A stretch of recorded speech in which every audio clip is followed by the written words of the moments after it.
kita masuk ke materi bagian kedua, yaitu di sini kita ada materi tentang difraksi cahaya. Difraksi adalah peristiwa pembelokan gelombang saat melewati suatu objek, misalnya berupa rintangan atau celah. Ada pelenturan sebenarnya kalau untuk membedakan dengan pembiasan gitu. Nanti kalian bingung, Pak, apa sih bedanya nanti kalau begitu antara difraksi dengan pembiasan gitu. Maka biasanya saya lebih menggunakan istilahnya itu ke pelenturan itu. Jadi dilenturkan, enggak dibelokkan yang berlangsung kayak dipatahkan pada kasus pembiasan gitu. Meskipun kemarin di kasus-kasus pembiasan terutama di dalam prisma itu pun juga bisa ada muncul dispersi juga dan lain-lain gitu. Yaitu nggak masalah, tetapi kita di sini kita coba untuk bisa mempertegas perbedaan antara difraksi dan pembiasan dulu. Oke. Maka di sini yang kiri ini tidak terjadi difraksi. Kenapa tidak terjadi difraksi itu? Misalkan lambdanya sama itu. Nah,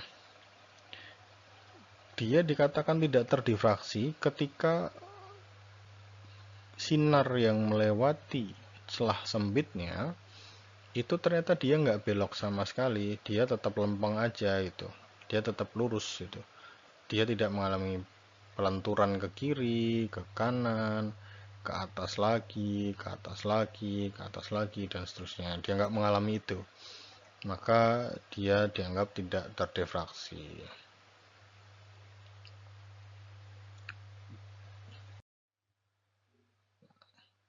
Kemudian di sini ada materi lanjutannya.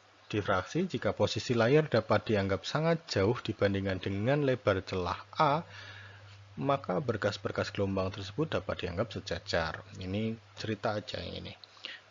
Jadi ini agak berbeda ya. Tadi kita menggunakan D untuk celah, jarak antar celah. Maka di sini kenalan dengan A nih di sini. Kita punya kenalan dengan A, di mana A ini menyatakan apa?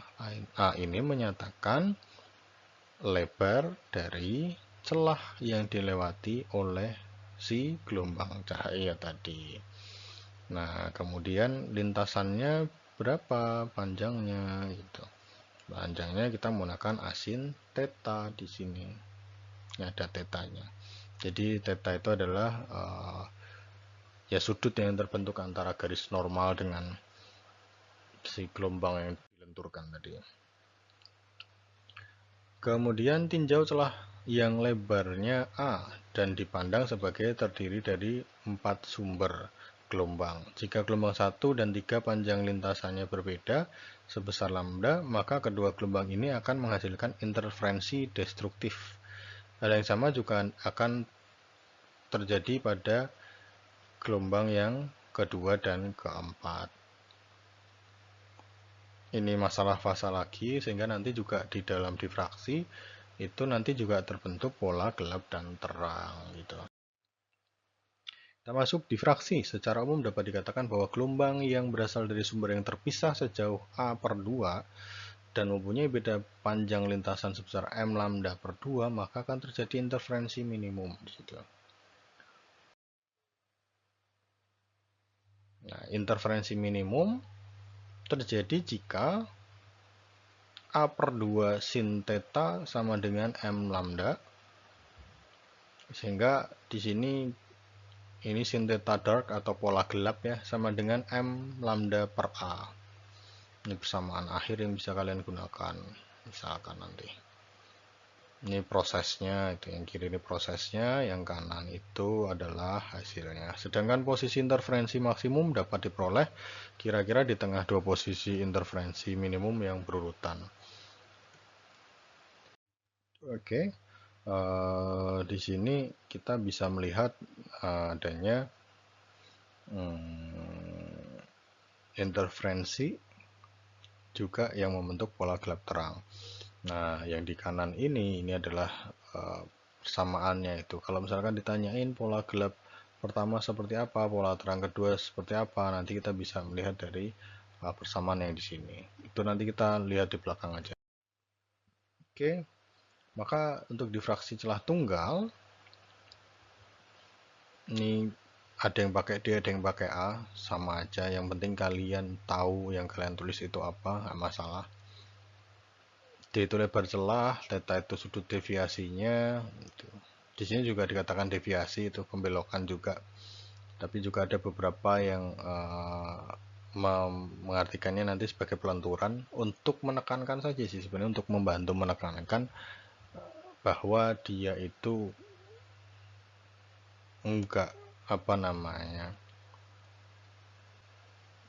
tidak mengalami pembelokan seperti pada ketika dia melewati dua medium yang berbeda. Jadi kan kemarin kita belajarnya konsepnya adalah ketika dia melewati dua medium yang berbeda maka dia akan dibelokkan gitu. Ini juga ketika dia melewati dua atau mungkin satu celah sempit, itu dia ternyata juga dibelokkan gitu atau enggak dilenturkan itu. P itu adalah jarak terang atau gelap, terserah nanti tergantung soalnya. Yang ke T atau ke M terhadap pusat. Di sini ini pusatnya. Kemudian L itu adalah jarak celah ke layar. Ini L-nya.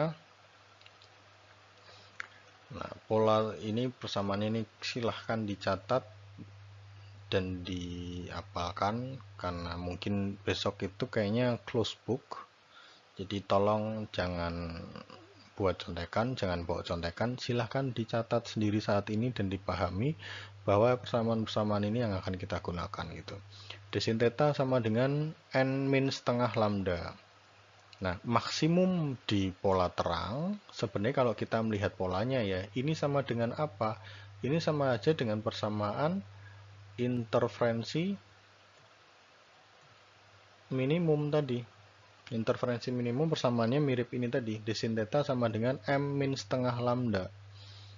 Sedangkan untuk yang pola gelap di difraksi itu malah yang dia menggunakan D sin theta sama dengan N lambda. Jadi kebalikan. Jadi kalian tuh sebenarnya ketika bisa mengaplikasikan atau enggak sedikit mau memahami konsepnya, maka difraksi dan interferensi itu kalian cukup menghafalkan satu persamaan. Untuk yang interferensi, pola terang itu kita pakai yang D sin theta sama dengan N lambda atau M lambda itu. Sedangkan yang untuk pola gelapnya di interferensi pakainya adalah D sin theta sama dengan N min setengah lambda. Sedangkan untuk yang difraksi dibalik, yang pola terang justru yang malah pakai D sin theta sama dengan N min setengah lambda. Dan yang untuk pola gelap itu dia yang pakai D sin theta sama dengan N lambda. Sama ini nanti M, tadi di depan kita pakai M, di sini pakai N. Ini terserah mau terang gelap yang keberapa ordernya atau enggak, pola yang keberapa yang mau dicari itu sama, yang lain sama. Kita masuk ke latihan sekarang, latihan ketiga. Sebuah kisi difraksi memiliki 500 garis per milimeter. Sebuah cahaya monokromatik dengan panjang gelombang lambda sama dengan 450 nanometer ditembakkan tegak lurus pada kisi tersebut. Kisi itu ya celah sempit, kisi nanti kalian sama, jangan bingung. Jumlah garis yang terbentuk itu berapa, nanti kita pakai N besar biasanya. Ini lambda 450 nanometer. Ingat, nano itu kita pakainya 10 pangkat min 9, jadi kita punya 450 kali 10 pangkat min 9 meter. Kemudian ordenya M-nya atau N-nya sama dengan 2, mau ditanyakan adalah tetanya. Ya, apa yang diketahui di sini, kita punya N atau jumlah garis per milimeter itu 500 garis per milimeter. Ini mungkin kita bisa belokin ke sini dikit ya. N-nya sama dengan 500 garis per milimeter. Berarti untuk kita konversi ke dalam garis per meter, Di sini kita harus membagi 500 dibagi dengan 10 pangkat min 3. Maka N ini kita peroleh 500 dikali 10 pangkat 3. Lambdanya sebesar 450 nanometer, itu konversi ke dalam meternya 450 dikali 10 pangkat min 9. Ini. Dan order refraksinya tadi 2 ya. Maka kita masukkan ke dalam persamaan jarak antar kisi atau enggak, ini lebar celah sempitnya itu berapa, D itu.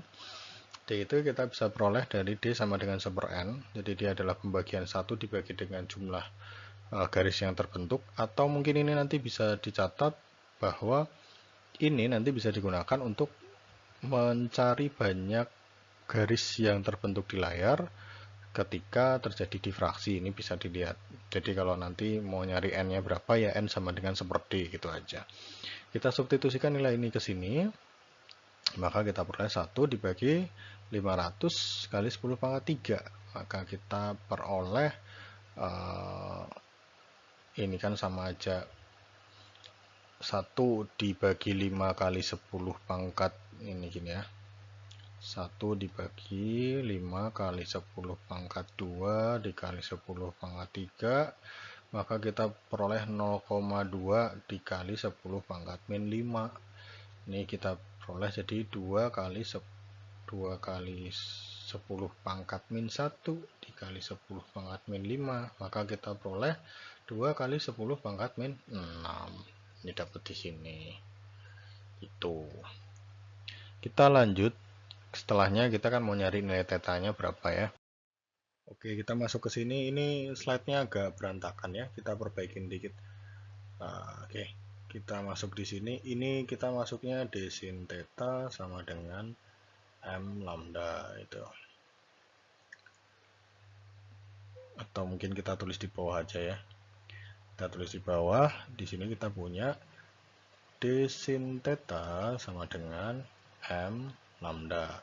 Maka sin theta sama dengan M lambda dibagi dengan D. Ini kita abaikan dulu aja. Yang atas ini kemungkinan tadi kegeser, ini waktu ngedit PPT. Gak apa-apa, kita kerjakan lagi saja. D sin theta sama dengan M lambda, maka sin theta sama dengan M lambda dibagi D. Kita substitusikan dulu nilainya berapa aja. Kita masukkan sin theta sama dengan M-nya berapa, order kedua, dikalikan dengan lambdanya tadi kita punya 450 dikali 10 pangkat min 9. Sedangkan D dari perhitungan tadi kita peroleh 2 kali 10 pangkat min 6. Ini bisa kita jadikan 10 pangkat min 3.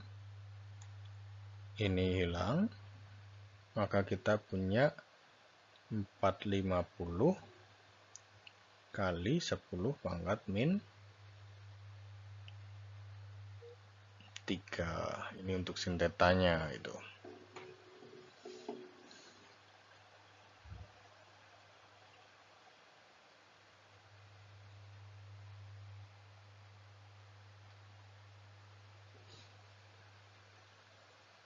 Maka di sini kita bisa peroleh, coba nanti silahkan sambil dicek di kalkulator ya.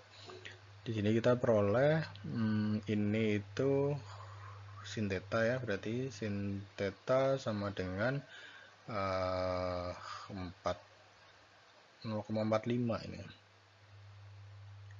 0,45, maka theta sama dengan arcsinus dari 0,45. Nanti disilahkan dicek di kalkulator. Ini harusnya nanti diperoleh angka 26,74 derajat. Ini nanti diperoleh sudutnya di situ. Silahkan dipahamin kembali. Nggak begitu banyak persamaan yang kita gunakan, tetapi yang jelas satu adalah kalian harus tahu kapan menggunakan persamaan untuk pola gelap dan kapan kalian gunakan persamaan untuk pola terang, biar nggak kebolak-balik gitu aja. Kita lanjut ke contoh soal selanjutnya di sini. Latihan 4, cahaya monokromatik dengan panjang gelombang lambda sama dengan 50 nanometer melewati sebuah celah tunggal dengan lebar A sama dengan 0,04 mm. Sebuah layar ditempatkan pada jarak L sama dengan 3 meter dari celah. Tentukan sudut minimum intensitas pertama. M sama dengan 1 dan hitung jarak dari pusat pola difraksi ke minimum intensitas pertama pada layar. Jadi yang diminta adalah difraksi atau enggak interferensi pola gelap ini. Sebenarnya pola gelap yang pertama berapa itu. Berarti kalau pola gelap kita pakainya desin theta sama dengan M lambda untuk difraksi. Nah, kita lihat dulu. Kita tadi punya apa aja? Lambdanya kita punya 500 nanometer. Dikonversi dulu dia ke dalam meter. Yang perlu dicek gitu. Jadi yang perlu kalian cek pertama kali ketika membaca soal dan menuliskan diketahui adalah cek satuannya. Setelah mengecek satuannya, ubah ke dalam satuan internasional gitu. Makanya kita ubah dari nanometer menuju meter, milimeter menuju meter. Itu gunanya seperti itu. Kalau tidak nanti angkanya akan berubah. Terutama misalkan kalian nanti menghadapi soal-soal dalam bentuk pilihan ganda. Nilainya berubah, maka bisa jadi jawabannya salah jika angka depannya sama tetapi pengalinya 10 pangkatnya beda gitu. Orde minimum M1, maka untuk orde minimum kita menggunakan persamaannya adalah d sin theta sama dengan M lambda di sini. Kita masukkan semuanya. A-nya atau D-nya, ini mau pakai D mau pakai A boleh. D sama dengan 4 kali 10 pangkat min 5 dikali sin theta sama dengan 1 kali 500 kali 10 pangkat min 9 di sini. Ini substitusiin aja semua. Atau boleh ditulis sin theta sama dengan ini kenapa berubah semua ya? Mohon maaf, ini kayaknya dari dari Google Doc saya bermasalah ini. Jadi equationnya berantakan setelah dipindah ke PPT.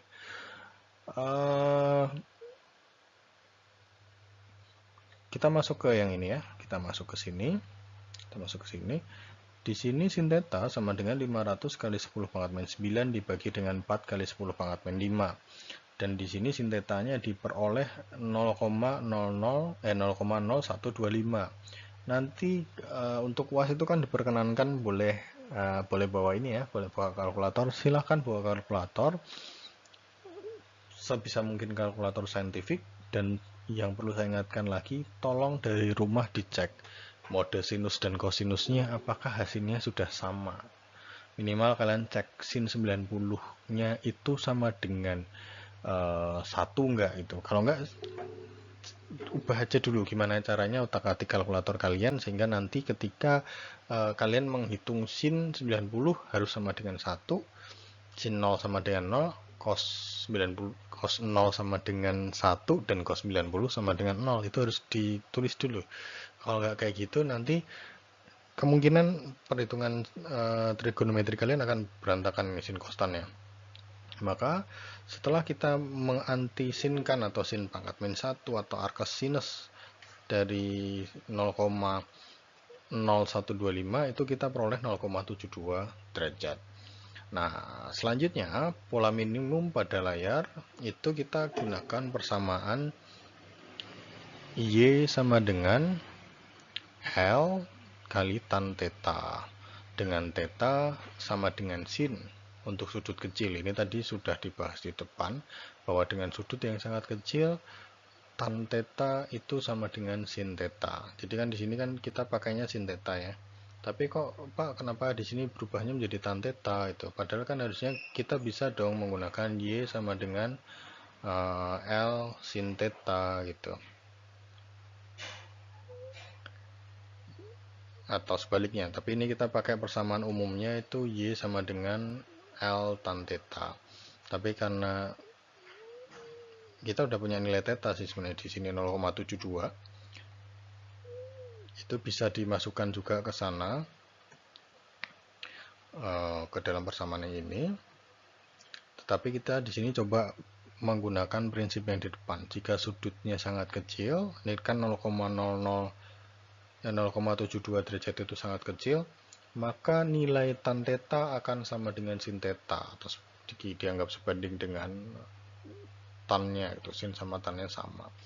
Maka dimasukkan aja. Di sini kita bisa sama aja memasukkan nilai Y sama dengan L sin theta. Nah, nilai L sin theta-nya berapa? Nilai L sin theta tuh ini. Maaf, bukan L sin theta. Sin theta-nya maksudnya. Sin theta-nya itu nilainya 0,0125. Maka ini tinggal disubstitusikan aja ke sini. L-nya itu tadi 3.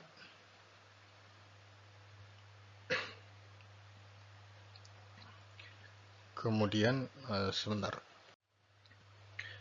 Jadi disubstitusin aja L-nya itu 3, ini harusnya 3 meter ya. 3 meter ini jarak antara celah dengan layar. Kemudian 3 kali 0,0125 dan kita peroleh 0,0375 meter atau sama dengan 3,75 cm.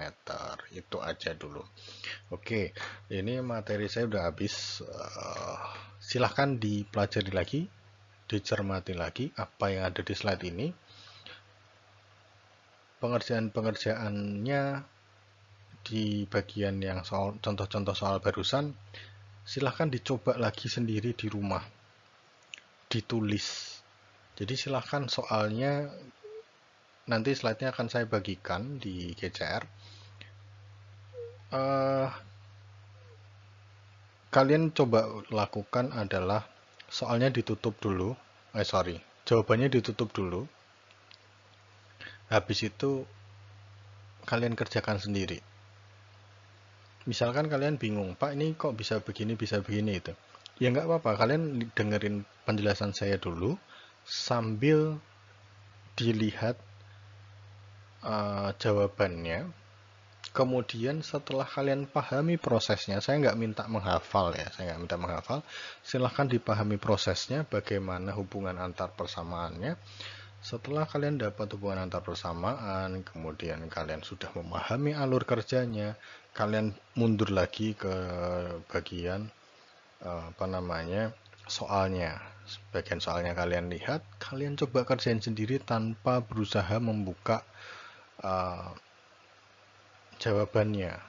Kalau misalkan, Pak, saya masih belum hafal persamaannya, boleh silahkan catatkan cheat sheet-nya aja dulu. Bukan untuk ujian, tetapi untuk belajar sendiri. Cheat sheet-nya aja dulu dibikin. Kalian bikin cheat sheet untuk belajar sendiri, list persamaannya apa aja yang akan digunakan, nanti baru digunakan untuk mengerjakan sendiri sebelum mengecek pembahasan yang ada di dalam PPT-nya atau mungkin di kemarin materi-materi tutorialnya itu. Nanti silahkan dicek ulang lagi dan dipelajari kembali. Semoga kalian bisa menjadi lebih baik hasilnya dibandingkan dengan yang UTS kemarin.